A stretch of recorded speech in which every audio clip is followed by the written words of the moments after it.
नमस्कार, आप देख रहे हैं बुलेट न्यूज इंडिया। हमारी हर खबर निर्भीक और निष्पक्ष होती है।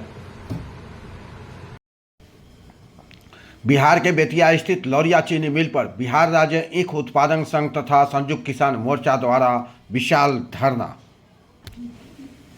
धरना को संबोधित करते हुए प्रभुराज नारायण राव ने बताया कि गन्ना का दाम 500 रुपये प्रति क्विंटल करने, अनाज से बनने इंथोल प्लांट को वापस लेने, केंद्र सरकार के द्वारा किए गए एआरपीएफ को पूंजी पर अंकित करने तथा घटतौली पर रोक लगाने, एमएमपी को भी कानूनी दर्जा देने तथा फसल में लागत का 1.5 गुना दाम देने की मांग प्रमुख रही।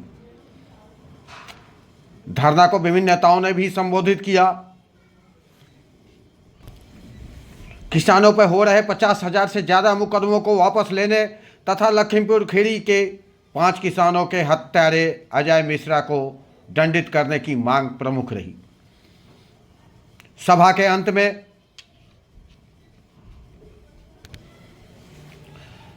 अंत में 5 सदस्यीय प्रतिनिधि मंडल चीनी मिल महाप्रबंधक से मिली और 7 सूत्री मांग पत्र भी दिया। कुशवाहा जी और हमारे इस धरना में आए तमाम किसान भाइयों और बहनों, जैसा कि आज हमारा यह धरना पहले से निर्धारित समय के अनुसार लौरिया चीनी मिल के गेट पर आयोजित है और धरना का जो उद्देश्य है, इस उद्देश्य के बारे में हमारे साथी बतलाएंगे। मैं कहना चाहता हूं आपसे कि आज देश के प्रधानमंत्री जो गन्ना के सवाल पर पिछले दिनों एफआरपी निर्धारित किया, यानी उचित लाभकारी मूल्य जो निर्धारित किया देश के प्रधानमंत्री नरेंद्र मोदी ने, वह घोषित किया कि वर्ष 2023-24 के लिए 10 रुपया प्रति क्विंटल गन्ना के दर में वृद्धि होगी। इसके पूर्व 2022-23 में प्रधानमंत्री नरेंद्र मोदी ने घोषणा की थी कि उचित लाभकारी मूल्य एफआरपी 20 रुपये प्रति की वृद्धि दर से किसानों को गन्ना पर दिया जाएगा।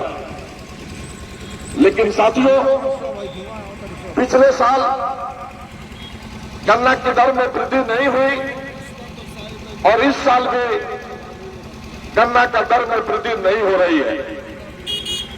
तो ये सवाल उठता है कि आखिर क्या बात है, जब देश का प्रधानमंत्री कहता है कि हम 10 रुपये क्विंटल गन्ना का दाम में बढ़ोतरी कर दिया और हम जब किसान गन्ना लेकर के मिल पर आते हैं तो वही पुरानी रेट कुर्जी पर छापा जाता है और ये कहा जाता है कि हमको कोई सूचना नहीं है। तो आप समझ सकते हैं कि ये देश की जो मोदी की सरकार है वो किस तरीके से किसानों को भ्रमित करने का काम कर रही है। और बहुत स्पष्ट नजर आ रहा है कि चीनी मिल मालिकों से देश की केंद्रीय सरकार, मोदी की सरकार मिली हुई है। पिछले दिनों आपने देखा कि देश के किसान लगातार मांग करते रहे कि हमको न्यूनतम समर्थन मूल्य एमएसपी मिलना चाहिए। तो इन्होंने, मोदी जी ने 3 किसान विरोधी काला कानून संसद में लाया और उसको पास कर दिया। उसका मतलब था कि देश के जो किसान हैं वो अपनी जमीन जो है वो देश के बड़े बड़े जो अडानी, अंबानी, टाटा जैसे कारपोरेट जगत के लोग हैं उनको अपनी जमीन दे दे और ये लोग किसानों को उचित फसल का दाम देंगे। और इस तरीके से इसके पीछे मंशा थी नरेंद्र मोदी की, देश के किसानों के हाथ से उसकी जमीन छीन ली जाए, वो जमीन विहीन हो जाए।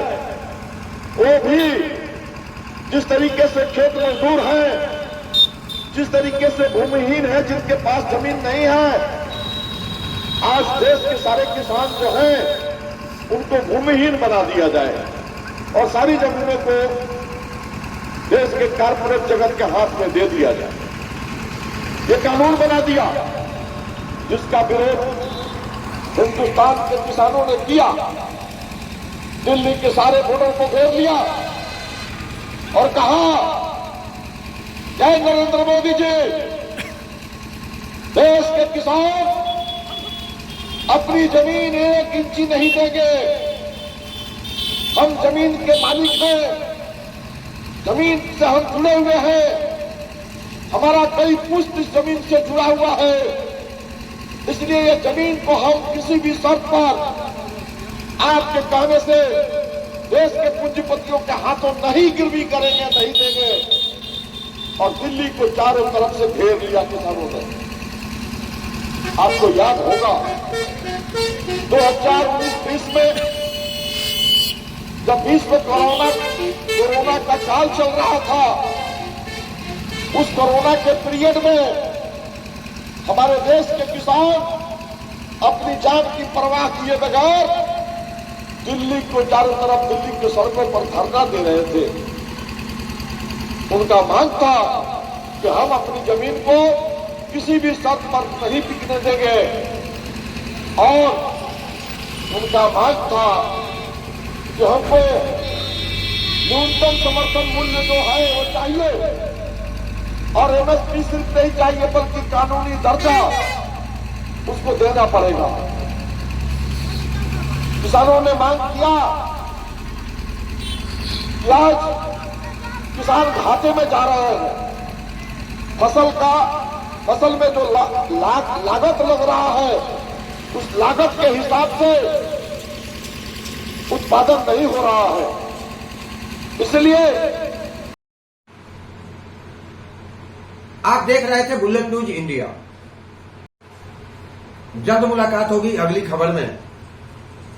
संवाददाता ललित मोहन झा एवं संतोष कुमार के साथ Santosh Verma, news room, bullet news India. आपने हमारे चैनल को सब्सक्राइब नहीं किया तो शीघ्र ही हमारे चैनल को सब्सक्राइब करें, लाइक करें और साथ में एक प्यारा सा कमेंट लिखें। हमारा यह चैनल आपको कैसा लगा अपने कमेंट के माध्यम से मुझे यह भी बताएं और कोई अच्छी सुझाव हो तो ये भी अवश्य दें।